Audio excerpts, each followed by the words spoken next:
May 18, 1985, and the First Baptist Church of Willow Creek, North Carolina, had organized their annual spring picnic at Riverside Park, a sprawling green space along the Tar River where families gathered for fellowship and celebration. The park was alive with activity that Saturday afternoon, with over 100 church members spread across picnic tables and play areas, and children's laughter mixed with the smell of grilled hamburgers and fresh-cut grass. Ivy Shepard was 6 years old that day, a small girl with strawberry blonde hair cut into a bob, green eyes that sparkled with curiosity, and a pink t-shirt with a unicorn on the front that she'd chosen herself that morning. She was the youngest of 3 children born to David and Rebecca Shepard, a devout couple who'd been members of First Baptist for 15 years and were beloved in the tight-knit congregation. Ivy had been playing on the swing set with other children from the church, pumping her legs to go higher while her older siblings Matthew and Sarah participated in a 3-legged race organized by the youth pastor. Rebecca sat at a picnic table 20 yards from the playground chatting with other mothers and keeping an eye on Ivy's bright pink shirt that was easy to spot among the other children playing. At 3:15 p.m., the church announced that ice cream would be served near the pavilion, and children abandoned the playground en masse, running toward the promise of frozen treats in the warm May afternoon.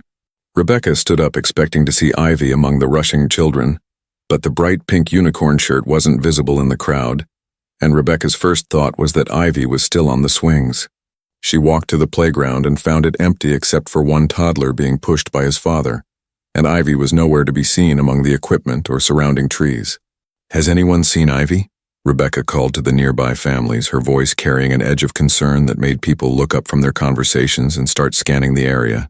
David was helping serve food near the pavilion and heard his wife's question, and within seconds he was running across the park toward the playground while calling his daughter's name. The church community mobilized immediately with Pastor James Mitchell organizing search teams to check every corner of Riverside Park, and within minutes over 50 people were calling Ivy's name. The park covered approximately 15 acres with wooded areas, a riverbank, multiple playground structures and parking lots, and searchers spread out systematically checking every possible location. Rebecca's mind raced through possibilities. Maybe Ivy had gone to the bathroom. Maybe she'd followed another child to a different area. Maybe she was hiding as a game. But none of these explanations felt right. At 3:35 p.m., exactly 20 minutes after ice cream had been announced, it became clear that Ivy Shepard was not in Riverside Park, and the Willow Creek Police Department was called. In the brief window when everyone's attention had been focused on ice cream and children had rushed toward the pavilion, 6-year-old Ivy Shepard had vanished from a crowded church picnic in broad daylight. If you're already invested in finding out how this decades-old mystery was solved, hit that subscribe button, drop a like, and comment where you're watching from. Now let's see what happened next. Officers Michael Chen and Sarah Davis arrived at Riverside Park within 10 minutes and immediately began interviewing witnesses and organizing a more systematic search of the area and surrounding neighborhoods. Every child at the picnic was accounted for and questioned about when they'd last seen Ivy, and most remembered seeing her on the swings, but couldn't recall if she'd left the playground before or after the ice cream announcement. One 7-year-old boy named Timothy Walsh told police he'd seen Ivy talking to a lady near the edge of the playground around 3:10 p.m., and the lady had been smiling and seemed nice. "What did the lady look like?" Officer Chen asked gently, and Timothy described a woman with brown hair wearing sunglasses and a blue shirt, but he couldn't provide more specific details. This information immediately transformed the investigation from a lost child situation to a potential abduction, and additional officers were dispatched while the FBI was contacted given the circumstances. The parking lot was checked for any vehicles leaving around the time of Ivy's disappearance, and several church members reported seeing a light-colored van, possibly white or beige, driving away from the park around 3:20 p.m. Nobody had noted the license plate number or the make of the van because it hadn't seemed suspicious at the time, just another vehicle in a busy parking area during a community event. K-9 units arrived at 4:30 p.m. and tracked Ivy's scent from the playground to the parking lot where the trail ended abruptly, suggesting she'd been placed in a vehicle and driven away. David and Rebecca Shepard stood near the pavilion where ice cream had been served, the innocent treat that had distracted everyone during the crucial moments when their daughter was taken, and Rebecca couldn't stop crying. "We were right here," David said to anyone who would listen, his voice breaking. She was 20 yards away. We were watching. How did someone just take her? By evening, the search had expanded to include roadblocks on highways leading out of Willow Creek, and Ivy's description was broadcast on every television and radio station in North Carolina.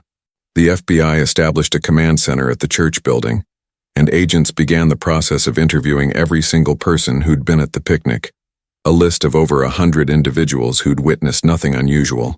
By Sunday morning, Ivy's face was on the front page of every newspaper in North Carolina, and the story of a child vanished from a church picnic had captured regional attention with its heartbreaking circumstances.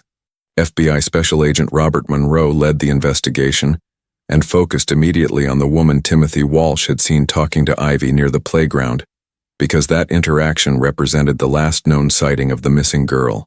A forensic artist worked with Timothy to create a composite sketch, though the 7-year-old's memory was limited by his age, and the woman's sunglasses had obscured much of her face.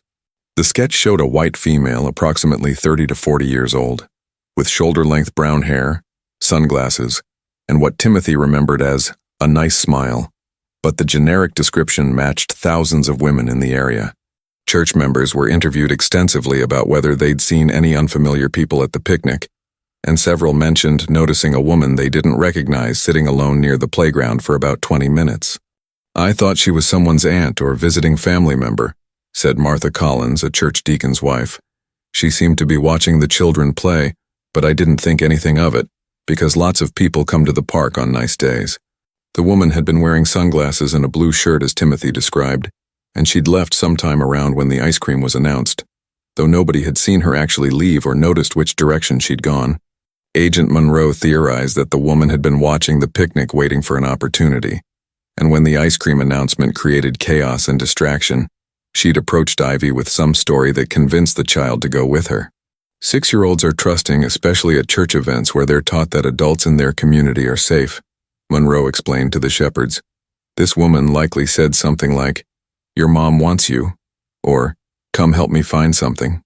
The light-colored van spotted leaving the parking lot became a focus of the investigation, and police checked registrations for every white or beige van in a 50-mile radius, but there were hundreds matching that vague description. One van owner named Gerald Thompson, who lived 30 miles from Willow Creek, raised red flags because he had a prior conviction for child endangerment from 1978, and he couldn't provide a solid alibi for May 18th. Thompson's home and vehicle were searched by warrant, and forensic teams processed both locations looking for any evidence that Ivy had been there, but they found nothing connecting him to the missing girl. Thompson passed a polygraph test and was eventually cleared, but the investigation consumed weeks checking every registered van owner with even minor criminal histories or concerning backgrounds. The Shepherd family appeared on local television making tearful pleas for Ivy's return, with Rebecca holding Ivy's favorite stuffed rabbit and begging whoever had her daughter to please let her go somewhere safe. "She's just a baby. She needs her insulin shots twice a day for her diabetes," Rebecca sobbed on camera. "Please, if you have her, she'll get very sick without her medication. Please bring her home." The mention of Ivy's diabetes added urgency to the search because without proper insulin management, she could develop life-threatening complications, and time was working against her survival. Tips flooded in from across North Carolina and neighboring states, with people reporting sightings of girls matching Ivy's description at gas stations and shopping centers and rest stops, but every lead was investigated and found to be mistaken identity. A woman in Charlotte called saying she'd seen a little girl matching Ivy's description with a woman at a Walmart, but when police arrived, they found a mother shopping with her own daughter who bore superficial resemblance. By June, the intensive daily search operations had been scaled back, and the case was transferred to the FBI's Violent Crimes Unit, where it would be worked alongside other child abduction investigations. David Shepard hired private investigators to conduct an independent search, unable to accept that law enforcement was doing enough or looking in the right places. But the PIs discovered nothing beyond what police had already found. The church community rallied around the Shepard family with meals and prayer vigils and financial support, and a reward fund was established that eventually grew to $50,000 for information leading to Ivy's recovery. But weeks became months without any credible leads or sightings, and the terrible reality began settling that Ivy was likely dead, and her body hidden somewhere investigators hadn't searched. Rebecca stopped attending church because she couldn't bear to drive past Riverside Park where her daughter had been taken, and she spent her days sitting in Ivy's bedroom waiting for phone calls that never brought good news. Matthew and Sarah, Ivy's older siblings who were 8 and 10, struggled with guilt and confusion about why their sister had been taken, and both developed anxiety disorders that would affect them for years. The case went cold by autumn 1985, with the file remaining open but no active leads to pursue, and Agent Monroe moved on to other investigations while promising the Shepherds he'd never stop looking for connections. Ivy's 6th birthday in July passed without celebration, and Christmas that year was unbearable for the Shepherd family, who couldn't bring themselves to decorate or exchange gifts when one chair at the table remained empty. The case was featured on Unsolved Mysteries in 1987, generating renewed tips that all led nowhere, and Ivy Shepherd became one of hundreds of children who vanished in the 1980s and were never found. The years accumulated slowly for the Shepherd family, with 1985 becoming 1990 and then 2000, and Ivy's bedroom remained untouched as a shrine to the daughter who'd vanished from a church picnic on a spring afternoon. Rebecca never emotionally recovered from the loss, developing severe PTSD and depression that required medication and therapy, and she became involved with missing children advocacy groups to channel her grief into purpose. David threw himself into his work as an accountant, taking on extra clients and working late hours to avoid being home, where every corner reminded him of Ivy's absence and his failure to protect her. Matthew left North Carolina at 18 to attend college in California, unable to stay in the town where everyone knew his family's tragedy, and he rarely returned home because the memories were too painful. Sarah became a social worker specializing in child welfare, dedicating her career to protecting children in honor of the sister she'd lost, and she kept Ivy's photo on her desk as constant motivation. Age progression photos were created every few years showing what Ivy might look like at 10, then 15, then 25, and these images were distributed through the National Center for Missing and Exploited Children. Detective Marcus Webb took over the cold case when he joined Willow Creek Police in 1998, and he reviewed the file periodically, hoping that new technology or databases might reveal connections previous investigators had missed. But DNA technology and national missing persons databases revealed nothing because there had never been any physical evidence to test. No body had been found, and Ivy had simply vanished into thin air. The composite sketch of the woman seen talking to Ivy had been viewed by millions over the years through television programs and missing children publications, but nobody had ever come forward with a definitive identification.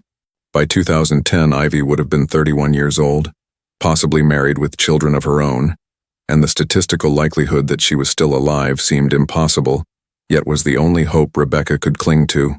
Rebecca and David's marriage survived against odds, both acknowledging that leaving each other would mean losing the only other person who truly understood the depth of their loss and carried the same memories.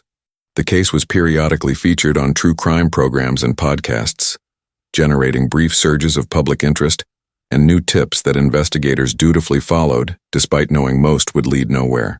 In 2018, Detective Lauren Martinez was assigned to North Carolina's cold case unit and began systematically reviewing unsolved disappearances from the 1980s, applying genealogical DNA techniques that had recently solved several decades-old cases.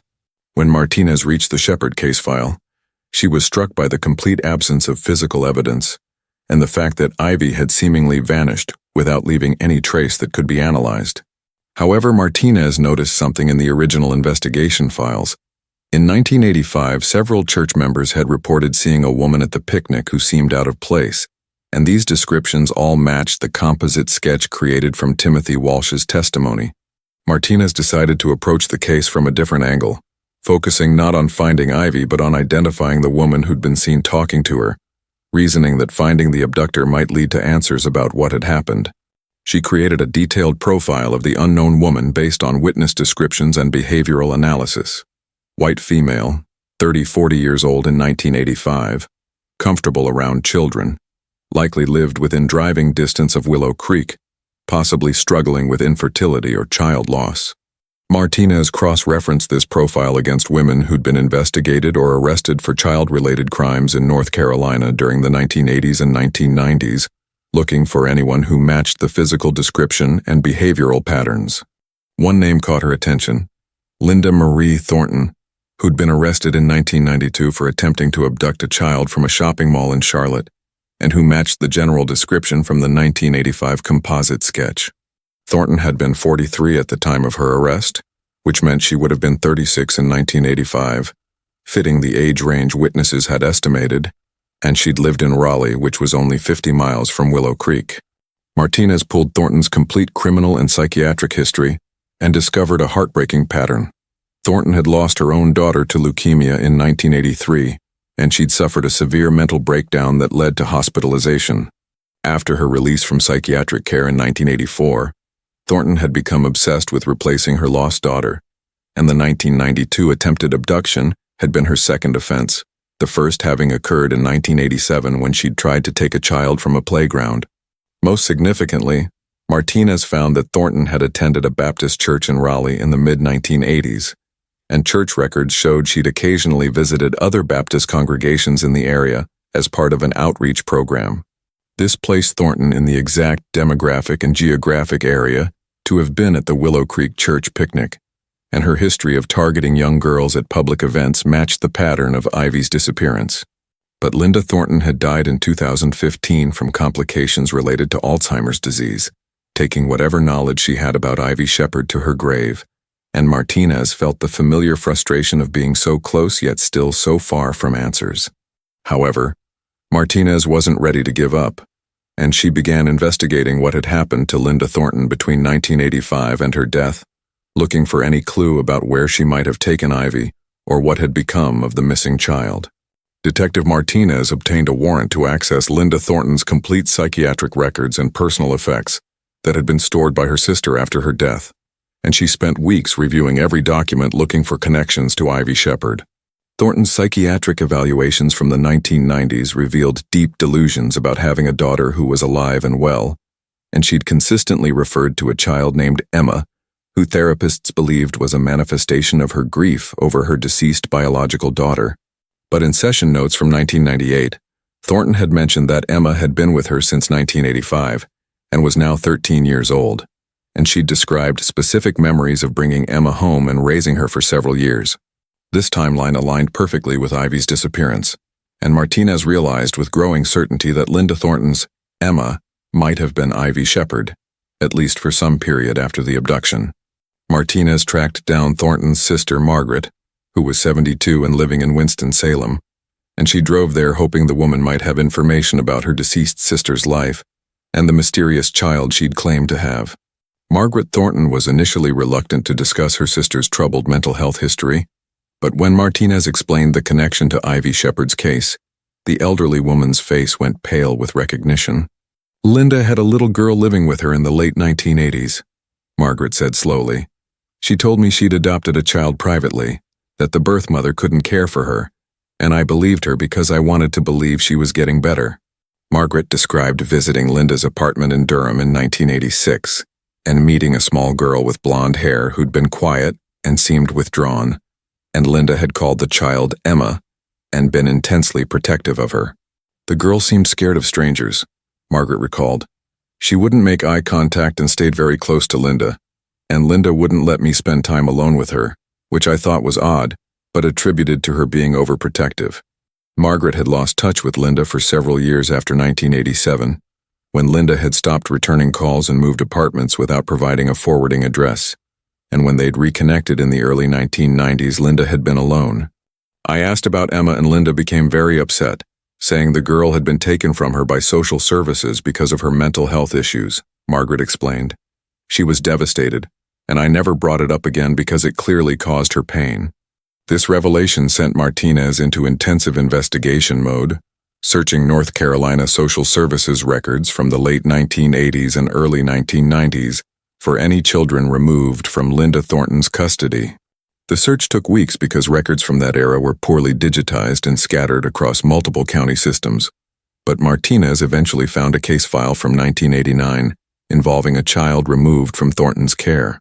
The file listed the child as Emma Thornton, approximately 9 years old, removed from home due to mother's psychiatric instability and inability to provide proper care, and the child had been placed in foster care in Greensboro. Martinez's heart raced as she calculated that a 9-year-old in 1989 would have been about 6 in 1985, matching Ivy's age when she disappeared, and the timeline aligned perfectly. The foster care records showed Emma had been placed with a family named the Kimballs in 1989, and she'd remained with them through her teenage years, eventually being formally adopted by them in 1994 when she was approximately 14. Martinez tracked down the Kimball family and discovered they now lived in Virginia, and their adopted daughter Emma was now 45 years old, married with her own children, and working as an elementary school teacher. Emma Kimball had no memory of her life before the age of 9 when she'd been removed from Linda Thornton's care, and she'd grown up believing she'd been orphaned as a young child, and Linda had been a troubled woman who'd briefly fostered her. I've always had these vague memories of before the Kimballs, but they're fragmented and confusing, Emma told Martinez during their first phone call. Linda used to tell me my name was Emma, and my parents had died, and I had no reason to question it. Martinez explained gently that Emma might be Ivy Shepard, a child who'd been abducted from a church picnic in 1985, and that her biological family had spent 39 years searching for her without knowing if she was alive. The revelation shattered Emma's understanding of her entire identity, and Martinez arranged for DNA testing to confirm the connection before approaching the Shepard family with this possibility. DNA samples were collected from Emma and compared against biological samples from Rebecca and David Shepard, and the results came back in March 2024 with a probability of over 99.9% that Emma Kimball was biologically Ivy Shepard. The laboratory confirmation that Ivy had been found alive sent shockwaves through the cold case community and made national headlines. A missing child from 1985 discovered alive and well nearly 4 decades later. Rebecca Shepard received the call on a Tuesday morning and collapsed in her kitchen, sobbing with a combination of overwhelming relief and devastating grief for the 39 years they'd lost. "My baby is alive," Rebecca kept repeating to David. "Our Ivy is alive, she's been alive this whole time." And the couple held each other, crying tears they'd held back for nearly 4 decades. The meeting between Emma Kimball and the Shepard family was arranged for April 2024 at a neutral location in Durham with therapists present to help navigate the complex emotions that decades of separation had created. Rebecca and David Shepard arrived early, both trembling with anticipation and fear, clutching photos of 6-year-old Ivy to show the 45-year-old woman who'd once been their daughter, but was now a stranger. Emma arrived with her husband Michael for support, and she walked into the room looking remarkably like the age progression photos that had been created over the years, with strawberry blonde hair now touched with gray and those same green eyes. The moment Rebecca saw Emma's face, she began crying uncontrollably, recognizing features she'd memorized from the daughter she'd lost, and she whispered Ivy, with such longing that everyone in the room felt the weight of 39 years.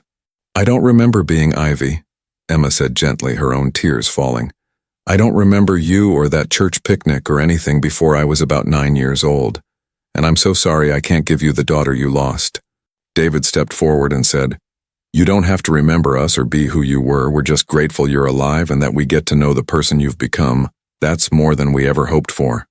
The reunion was bittersweet, filled with grief for the lost years and the relationship that would never exist, but also gratitude that Ivy had survived and built a good life, despite the trauma of her abduction and years with Linda Thornton. Emma shared what she remembered from her time with Linda, fragmented memories of a small apartment, a woman who was sometimes loving but often confused, and constant moves to different cities that she now understood were Linda trying to evade detection. Psychiatrists explained that Emma's memory loss was likely due to trauma and the young age at which she'd been abducted, and it was common for children taken before age 7 to have limited or no memories of their life before. The Shepard siblings, Matthew and Sarah, met their sister separately, and both struggled with the complexity of reconnecting with someone who was biologically their sister, but had no shared memories or history with them. "It's like meeting a stranger who has our mom's eyes," Sarah said later. "I want to feel connected to her, but we're essentially strangers who happen to share DNA, and that's okay. We can build something new." Emma met her birth parents' extended family over the following months, slowly building relationships with aunts and uncles and cousins who'd mourned her loss, and she worked with therapists to process the revelation about her identity. Her adoptive parents, the Kimballs, supported her journey to reconnect with her biological family while affirming that she would always be their daughter regardless of how she'd come into their lives, and Emma felt grateful to have 2 families who loved her. The case brought renewed attention to Linda Thornton's criminal history and the systemic failures that had allowed her to keep Ivy for 4 years before social services intervened, leading to reforms in how foster placements were monitored.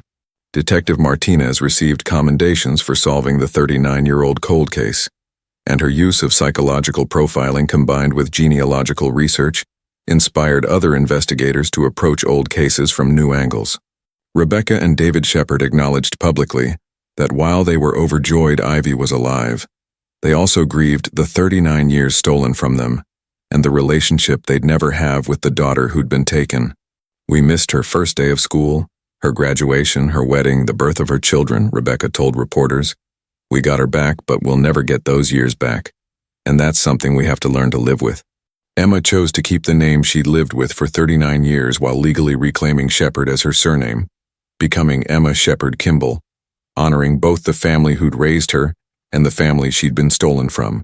She established a foundation to help other families searching for missing children and to support adults who discover they were abducted as children, turning her experience into advocacy that honored both her past and present. The First Baptist Church of Willow Creek held a special service in June 2024, celebrating Ivy's return, and the community that had searched for her in 1985 gathered to witness the miracle of her being found alive. On May 18, 2024, exactly 39 years after Ivy vanished from Riverside Park, Emma returned to the location with Rebecca and David, and they stood together at the playground where a 6-year-old girl had been taken. "I don't remember this place," Emma said quietly, looking at the swings and slides that had been updated over the decades. "But I'm glad I can be here now with you, to reclaim this space from the darkness." Rebecca placed flowers at the base of a tree where the church had installed a memorial plaque in 1986, and the plaque that had read, "In memory of Ivy Shepard, lost May 18, 1985, was updated to read, "Found April 2024. Emma introduced her biological parents to their grandchildren, teenagers who'd grown up not knowing they had family in North Carolina, and Rebecca held her granddaughter who bore a striking resemblance to photos of young Ivy. The case of Ivy Shepard stands as both a triumph and a tragedy, proving that missing children can be found alive decades later, but also highlighting the devastating impact of years stolen by crime and the complexity of reuniting families separated by trauma. David Shepard lived to see his daughter found but died in December 2024 from heart failure, and Emma spoke at his funeral about the man she'd only known for 8 months, but who'd never stopped searching for her. "He carried me in his heart for 39 years, Emma said through tears, "and in the brief time I knew him, he showed me a father's love that transcends time and memory, and I'll carry that with me forever." Rebecca continues to build a relationship with Emma, understanding that they're creating something new rather than reclaiming something lost, and she's grateful for every moment she gets to spend with the daughter who came back to her. The reforms inspired by Ivy's case, known as the Shepard Act, require more thorough background checks for private adoptions and better monitoring of children placed in foster care, changes designed to prevent other Linda Thorntons from taking children. And in Willow Creek, North Carolina, where a church community lost a child in 1985 and found her again in 2024, Ivy's story reminds everyone that hope is worth holding on to even when decades pass without answers. The case proves that advances in investigation techniques, determination of law enforcement, and the refusal to give up can solve even the coldest cases, and that sometimes miracles do happen for families who never stop searching.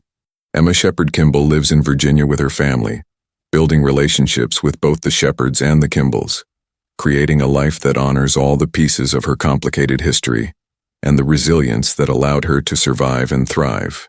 And every May 18th, Emma returns to North Carolina to spend the day with Rebecca at Riverside Park, transforming the anniversary of tragedy into a celebration of survival, resilience, and the unbreakable bonds of family.